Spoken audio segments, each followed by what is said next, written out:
여러분, 지난 한 주일도 주님 안에서 평안하셨습니까? 하나님께서 오늘 또 성령을 통하여 우리에게 말씀을 깨닫는 은혜를 주시고 큰 깨달음의 풍성한 은혜를 우리 모두가 함께 누리게 되기를 중심으로 기원합니다.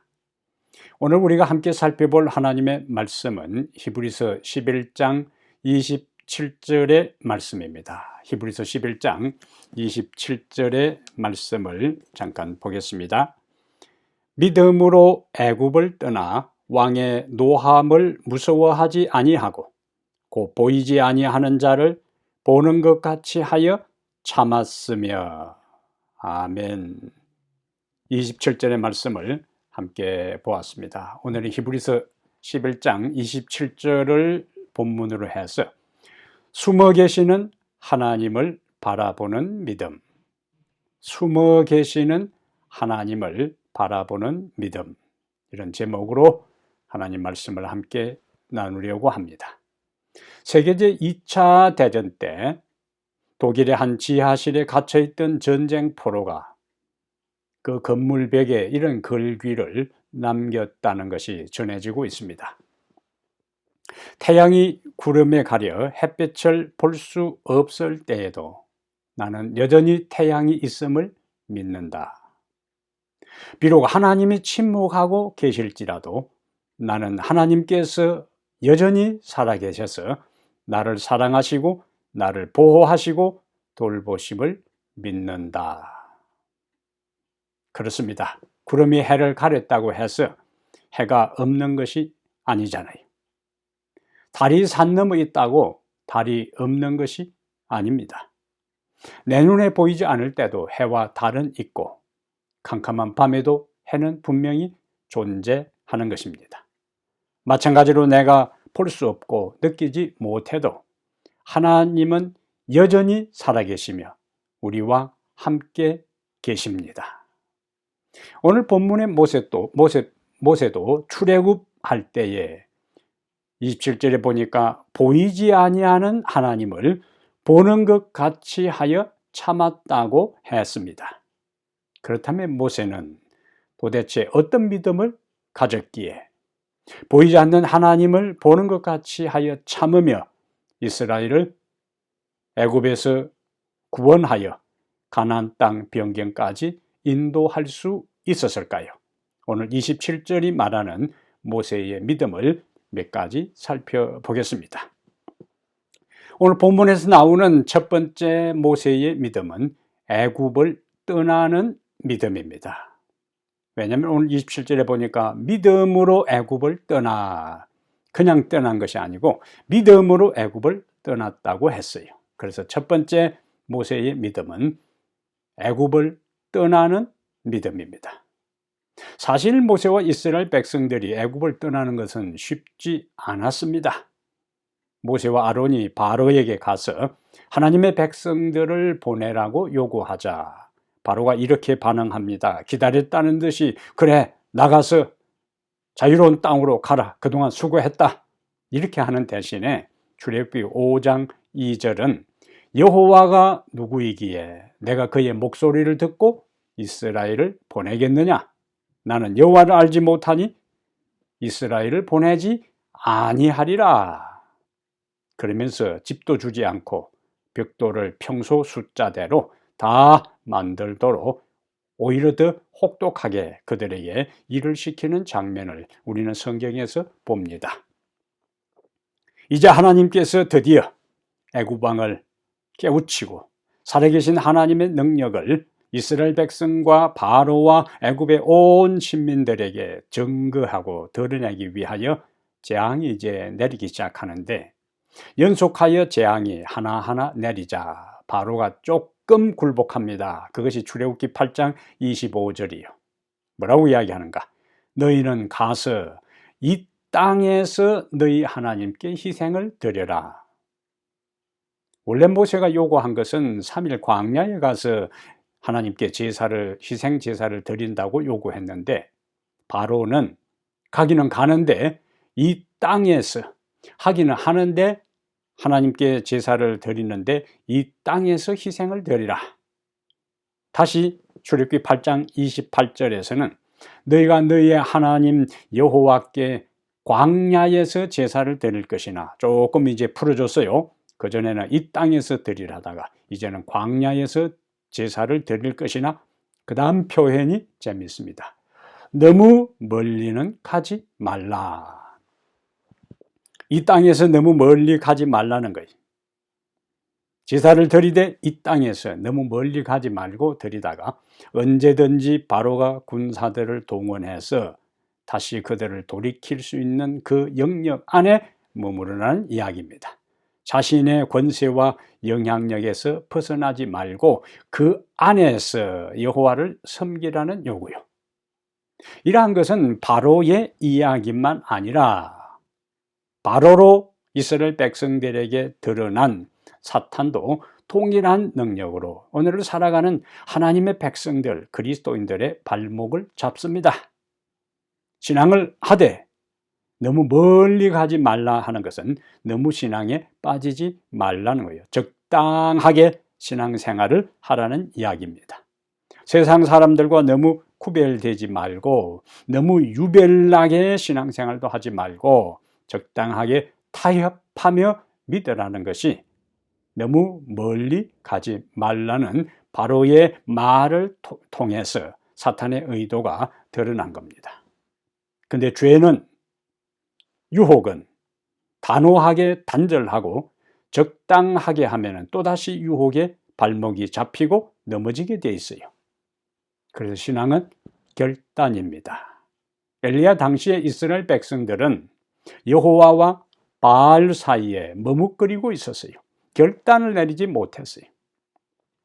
열왕기상 18장 21절에 엘리야는 머뭇거리고 바알을 섬기는 것도 아니고 이스라엘의 여호와 하나님을 섬기는 것도 아니고 둘 사이에 머뭇하고 있는 이스라엘 백성들을 향해서 갈멜산 정상에서 엘리야는 이렇게 단호하게 그들에게 결단하는 신앙을 요구해요. 너희가 어느 때까지 둘 사이에서 머뭇하려느냐?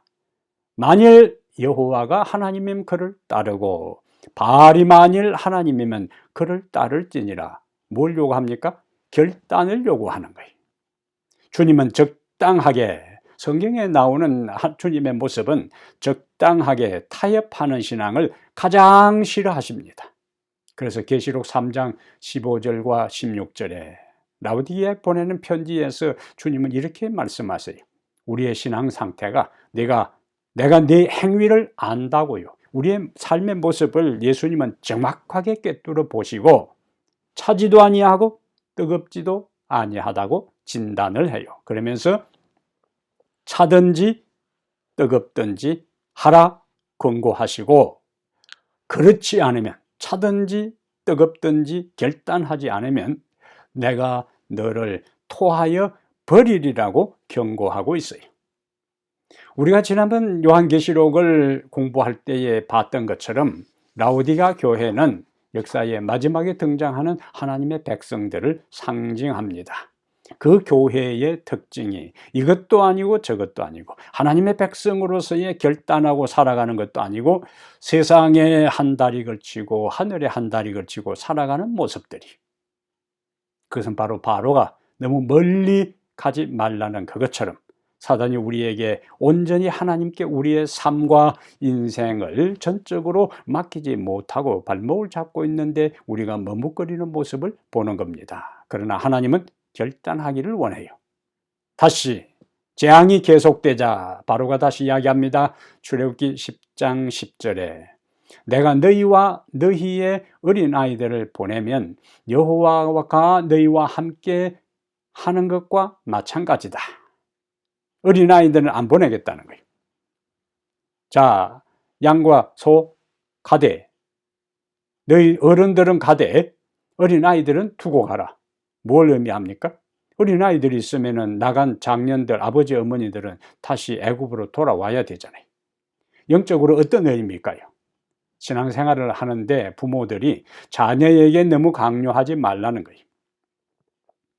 보통 대부분의 부모들이 자녀들을 신앙생활을 하도록 해야 되겠다는 의식과 생각은 있지만은 너무 어릴 때부터 강압적으로 하면 안 된다. 그 말은 맞습니다. 그러나 신앙의 기회를, 신앙 교육을 시킬 수 있는 기회를 놓쳐버리면은 자아가 형성되고 자기 세계가 형성되면은 더 이상 부모의 말을 따르지를 않습니다. 특히 미국의 교육의 모든 것이 철저하게 개인적인 자유를 강조하는 이곳에서 어린 시절 신앙교육의 기회를 놓쳐버리고 훗날 성장한 다음에 자녀들을 하나님께로 인도하는 것은 거의 불가능에 가깝습니다.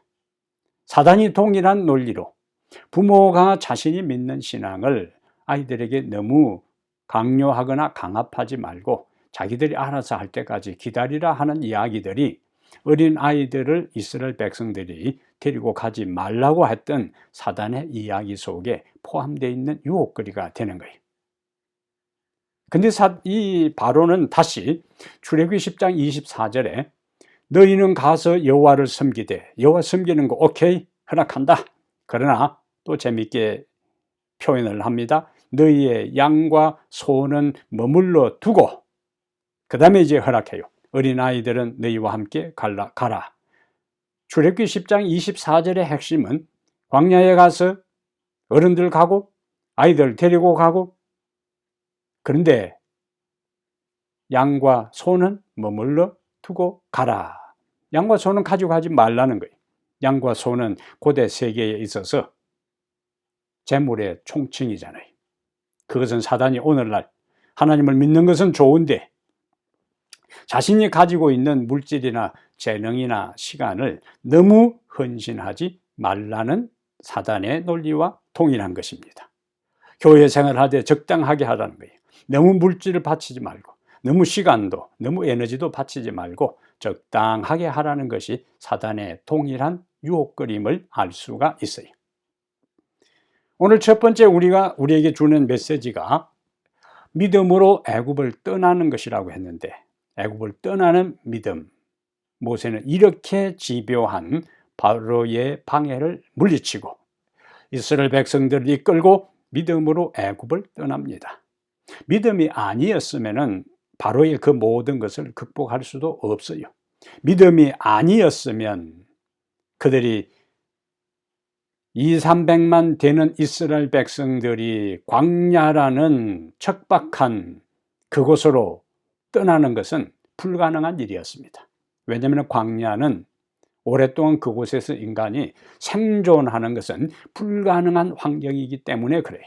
그 수백만 되는 이스라엘 백성들이 농사를 지을 수도 없고 어디에 물이 있는지도 모르고 먹을 것도 없는 그곳에서 생존하는 것은 불가능한 일이었지만 모세는 믿음으로 떠났어요. 애굽은 사탄의 영향력이 강한 죄의 세상을 애굽은 세속적인 정신과 생활이요. 애굽은 인간의 힘으로 해결할 수 없는 죄와 끊지 못하는 죄악된 습관을 이야기합니다. 애굽은 신앙생활의 발목을 잡는 명예와 세상의 즐거움과 이기심, 하나님의 뜻을 거스르는 자아를 가리킵니다. 종종 우리는 하나님의 사업을 한다고 하면서도 그 내면에 감추인 것은 자아와 자존심이 하나님의 사업과 하나님의 이름을 빙자하고 포장되어서 하는 경우가 많이 있어요. 이런 것으로부터 우리가 벗어나고 단절하고 떠나는 것은 쉽지 않아요. 그러나 우리는 하나님과의 더 깊은 관계를 위하여, 더 높은 믿음의 성장을 위하여 애굽을 떠나야 하는 겁니다. 영적 성장을 향한 여정이 종종 도전적이며 우리에게 용기와 헌신과 결단을 요구한다 할지라도 우리는 애굽에 머물러 있어서는 안 되는 거예요. 애굽에 주저앉아 있어서는 안 되는 겁니다. 우리가 궁극적으로 추구하고 바라보고 가야 할 곳은 하나님이 약속하신 하늘 가나안입니다. 그것을 향하여 갈 때에 사탄이 호락호락 우리를 내버려 두지 않습니다. 우리를 후원해 주지 않습니다. 격려해 주지 않습니다. 우리를 오히려 붙잡고 온갖 이유와 명분을 가지고 우리를 주저앉히려고 하는 거예요. 이 모든 것을 우리가 결단하여 믿음으로 떠날 때 하나님께서 반드시 우리를 인도하시고 우리의 인생의 모든 남은 신앙의 여정에 함께 하시고 책임져 주십니다. 이러한 모든 약속을 확신하고 여러분이 떠나야 할 각 개인의 애굽에서 그 모든 것을 단절하고 결단해서 가나안을 향하여 떠나는 믿음의 성도가 되기를 간절히 바랍니다. 두 번째, 오늘 모세는 어떤 믿음을 가졌는가? 임금의 노함을 무서워하지 아니했다 했어요. 두 번째, 모세의 믿음은 사람을 두려워하지 않는 믿음입니다. 사람을 두려워하지 않는 믿음. 모세는 우리가 아는 대로 애굽의 궁정에서 40살까지 성장했어요. 어쩌면 12살까지 어머니 품에서 가정교육을 받은 다음에 그 이후로 줄곧 40살에 그가 도망갈 때까지 애굽의 왕궁에서 성장했습니다. 바로의 가장 가까이에서 그 애굽의 권세와 영화와 그리고 애굽 왕의 능력과 왕이 분노했을 때에 어떤 일이 일어나는지를 다른 일반 평민들이 왕궁 안에 접근할 수 없는 그 궁궐 안에서 왕의 파워가, 왕의 오소리티, 권위가 얼마나 강하고 막강한지를 그는 생생하게 옆에서 지켜본 사람입니다.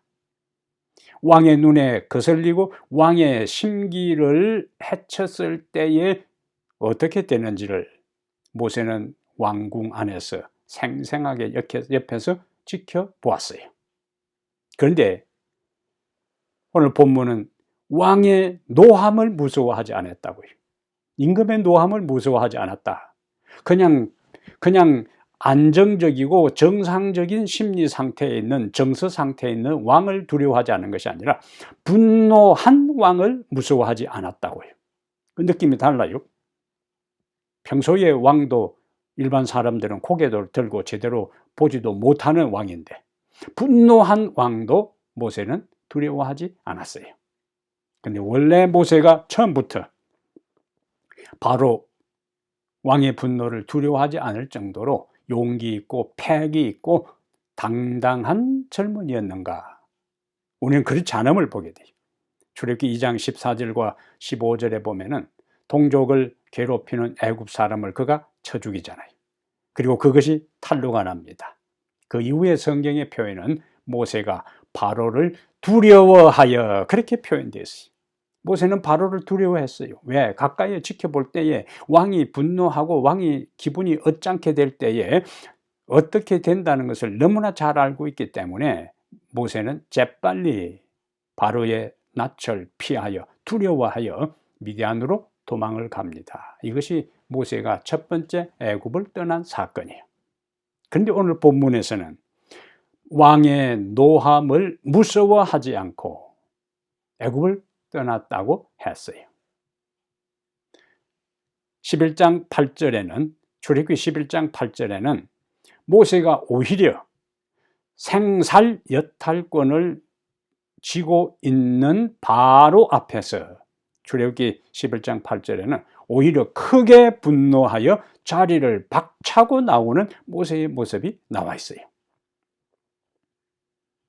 어떻게 감히 한 목자로서 40년을 지냈던 그 모세가 그 왕궁 안에서 창금으로 경호를 받으며 있는 그 애굽의 신과 같은 존재인 바로 앞에서 출애굽기 11장 8절에 모세가 크게 분내어 그 임금 앞을 박차고 나오는 모습을 성경은 정확하게 기록으로 남기고 있어요. 그 배짱, 그 용기, 그 당당함, 그 패기는 어디에서 나왔을까요? 온 우주를 다스리는 살아계신 하나님, 능력과 의미와 권능의 하나님을 모세는 40년 동안 양을 치는 그 목자의 삶을 통해 생생하게 그는 경험했고 확신했기 때문에 눈앞에 보이는 당대 최고의 강대한 나라 바로 앞이라 할지라도 모세는 주눅들지 않았습니다. 위축되지 않았습니다. 여호와 하나님의 대사로서, 여호와 하나님의 대리자로서, 여호와 하나님의 사자로서 하나님의 백성들을 내놓으라고 당당하게 요구할 수 있었고, 응하지 않는 바로 앞에서 크게 분내어 그 자리를 박차고 나올 수가 있었습니다. 보이지 않는 하나님을 두려워했던 모세이기에 보이는 왕은 아무것도 아니었습니다. 모세는 사람을 두려워하지 않는 믿음을 가지고 있었어요. 그러므로 믿음이란 보이지 않는 하나님을 믿고 반대로 사람을 두려워하지 않는 겁니다. 다윗은 시편 27편 1절에서 여호와는 나의 빛이요 나의 구원이시니 내가 누구를 두려워하리요. 여호와가 나의 빛이 되고 나의 구원이 되는데 내가 누구를 두려워하리요. 여호와는 내 생명의 능력이시니 내가 누구를 무서워하리요. 얼마나 당당합니까? 얼마나 확실합니까? 하나님이 자신을 구원하고 하나님이 자신의 빛이 되고 하나님이 자신의 생명이 되고 구원자가 되기에 누구를 두려워하고 누구를 무서워하겠느냐? 하나님을 참으로 두려워하고 경배하고 섬기는 사람은 이 세상의 그 무엇도 그 누구도 그 어떤 것도 두려워하지 않습니다. 하나님의 자녀로서 당당해질 수 있어요. 히브리서 13장 5절에는 이렇게 말씀합니다. 내가 결코 너희를 버리지 아니하고 너희를 떠나지 아니하리라. 여기 내가 결코 너희를 떠나지 아니하고 너희를 버리지 아니하리라고 하나님께서 약속하셨기 때문에 우리는 우리 앞에 있는 시련과 위기와 어려움이 있다 할지라도 우리는 두려워할 필요가 없어요. 대신 우리는 이렇게 외칠 수 있습니다. 히브리서 13장 6절에 그러므로 우리가 담대히 말하되 주는 나를 돕는 자시니 내가 무서워 아니하겠노라. 담대히 말하노니 주는 나를 돕는 자시니 내가 무서워 아니하겠노라. 사람이 내게 어찌하리요. 얼마나 멋있습니까? 얼마나 자신만만합니까? 자기 자신을 통하여 자신만만한 것이 아니라 여호와가 나를 도우시고 나와 함께 하시고 나를 붙들어 주시고 지키시고 보호하시기 때문에 내가 무엇을 두려워하고 누구에게 내가 주눅들겠냐는 당당한 고백입니다. 우리의 하늘 여정길에 함께 하시는 주님을 바라보며 사람을 두려워하지 않는 믿음의 삶을 그와 같은 확신을 가지고 살아가게 되기를 바랍니다.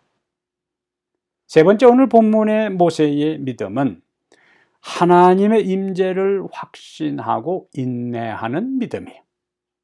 하나님의 임재를 확신하고 인내하는 믿음을 모세는 가졌어요.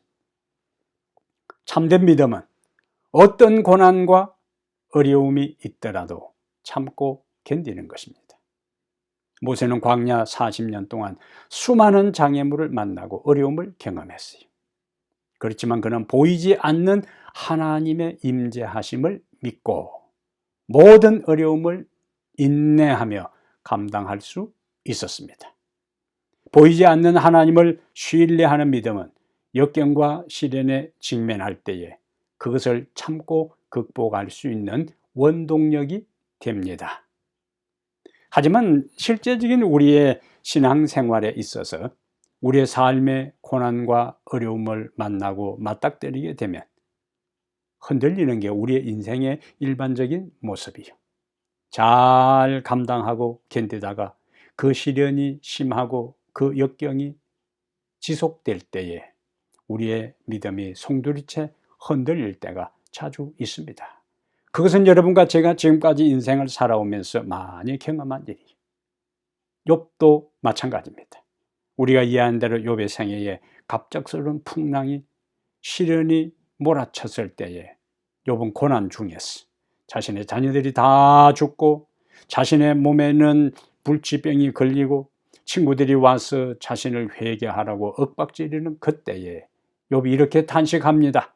욥기 23장 8절과 9절에 내가 앞으로 가도 그가 아니 계시고 뒤로 가도 보이지 아니하며 그가 왼쪽에서 일하시나 내가 만날 수 없고 그가 오른쪽으로 돌이키시나 배울 수 없구나.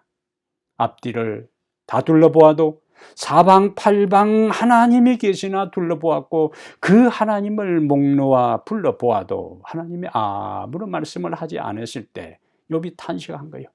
앞으로 가도 그가 계시지 않고 뒤로 돌아보아도 보이지 않고 왼편 오른편 아무데도 주님이 계시지 않았다는 그러한 욥의 탄식이요. 욥은 고통 속에서 하나님을 만나고 싶었지만 욥에게 있어서 하나님은 숨어 계시는 하나님처럼 보였습니다. 자신의 고통에 무관심한 것처럼 보였어요. 자신을 위하여 아무 일도 하지 않으시는 침묵하시는 하나님으로 욥은 겪었어요. 느꼈어요. 그래서 이런 탄식을 한 겁니다. 하나님과 역사 속에서 수많은 하나님의 사람들이 친밀한 관계 속에 살았던 분들이 모두 하나님의 임재가 없는 것 같은 영혼의 어두운 밤을 경험했어요. 그래서 이사야는 이사야 45장 11절에서 구원자 이스라엘의 하나님이여 진실로 주는 스스로 숨어 계시는 하나님이시다. 구원자 이스라엘의 하나님이여 진실로 주는 스스로 숨어 계시는 하나님, 숨어 계시는 하나님 여기 나오잖아요. 욥에게 있어서 하나님은 숨어 계시는 하나님처럼 보였어요. 시대에 각 시대의 하나님의 백성들이 고난과 공경에 처할 때에 그들에게 있어서 하나님은 숨어 계시는 하나님처럼 보였어요. 그래서 그들은 고뇌했고 그들은 탄식했고 그들은 눈물로 밤을 지새우며 하나님께 기도한 겁니다. 숨어 계시지 말고 나오시라는 이야기예요. 보이지 않는 가운데 계시지 말고 자신의 존재를 드러내서 내 고통과 힘든 삶에서 구원해 달라고 울부짖게 됩니다. 근데 여러분, 하나님께서 숨어 계시는 것처럼 보이고 우리의 삶에 무관심한 것처럼 보이고 우리의 기도의 길을 막고 계시고 우리의 인생에 관여하지 않은 것처럼 보여도 여전히 하나님은 역사의 배후에서 우리의 삶의 뒤에서 우리를 위해 일하고 계십니다. 성경에 우리가 아는 대로 하나님의 이름이 한 번도 언급되지 않는 책이 있죠. 기억나십니까? 그 책 전체에 하나님의 이름이 한 번도 언급되지 않는 유일한 책이 있는데 에스더서입니다. 페르시아에 있는 이스라엘 백성은 하만이라는 신진 세력에 의해 왕의 절대적인 신임을 받는 오른팔로스라는 하만에게 미움을 당하여 하루아침에 몰살당할 위기에 처합니다. 페르시아 법은 한번 반포하면은 왕도 그 법을 변경할 수 없는 특별한 특징이 있었습니다. 근데 한날 페르시아 전역에 있는 이스라엘 백성을 몰살시키라는 왕의 칙령이 페르시아 전역에 이미 다 반포된 그때에 인간적으로는 이스라엘 백성들이 살아날 길이, 피할 길이 전혀 없었습니다. 하나님의 이름은 한 번도 언급되지 않아요. 하나님은 전혀 등장하지 않습니다. 하나님은 침묵하십니다. 그러면 외행적으로 전개되는 상황은 이스라엘 백성들은 하루아침에 몰살당해야 맞는 것입니다. 그런데 하나님은 이런 절박한 상황에서도 사건의 배후에서 소리 없이 섭리하셔서 하나님의 백성들을 결정적인 순간에 구원하는 보통 말하는 각본 없는 드라마를 연출하셨습니다. 아멘. 이러한 모습은 우리 개인의 삶과 미래의 공동체적인 하나님의 백성들이 다시 핍박을 받으며 사형명령이 반포되어 인간적인 상황에서는 도저히 피할 길이 없고 생존할 수 있는 가망성이 전혀 없는 그때에도 에스더서에 나타나 소리 없이 상황을 반전시키고 하나님의 백성들을 전격적으로 구원하신 그 하나님께서 우리 개인의 삶과 역사의 마지막에 하나님의 백성들을 죽도록 내버려 두지 아니하시고 관여하시고 개입하셔서 결정적인 순간에 구원해 주실 것입니다. 우리는 이러한 확신을 가지고 오늘의 삶과 미래의 삶을 살아가야 하는 존재들이요. 복음교육자 262페이지에 믿음은 눈앞에 있는 어려움을 생각하지 아니하고, 믿음은 눈앞에 있는 어려움을 생각하지 않고 그 앞을 넘어다 보는 것이며, 믿음은 눈앞에 지금 어떤 어려움이 있는가 그것을 생각하지 않고 그 앞을 넘어다 보는 것이라고요. 넘겨다 보는 것이고, 또 우리가 보이지 않는 전능하신 하나님을 의지할 때 결코 우리 앞길이 막히지 않을 것이다. 막힌 것처럼 보이고 장애물 우리 앞을 가로막고 있는 것처럼 보여도 그 너머를 바라보고 하나님을 의지하고 신뢰하는 사람, 전능하신 하나님을 의지하는 사람에게는 결코 우리의 앞이 막히지 않을 것이다. 그냥 막히지 않을 것이다가 아니라 결코 막히지 않을 것이다. 이 말씀을 그대로 하나님께서 우리에게 주시는 말씀으로 확신을 가지고 받아들이게 되기를 바랍니다. 그리고 믿음은 모든 위급한 때에 그리스도의 손을 굳게 잡는 것이다. 우리에게 하나님께서 믿음을 주셨어요. 뭐라고? 우리의 인생에 어려움이 있고 위기에 닥치고 공경에 빠질 때에 우리의 믿음의 손을 펼쳐서, 베드로가 물에 빠질 때에 주여 구원하소서 하는 순간에 예수님께서 즉시 손을 내밀어 베드로를 물에서 건져 올린 것처럼, 여러분과 내가 인생을 살아가면서 경험하는 크고 작은 어려움 가운데 주여 도우소서, 우리의 온 영혼을 다하여 주의 도움을 간구하고 믿음의 손을 펼칠 때에 주님은 베드로의 손을 잡아준 것처럼 우리를 붙잡으시며 그 빠져가는 생애의 시련과 공경과 고통 중에서 우리를 끌어올려서 건너편 파도치지 않는 평안의 포구 항구로 우리를 인도해 주실 것입니다. 성경에 나오는 다윗은 우리가 이해하는 대로 수많은 어려움에 그가 둘러싸여 있었어요.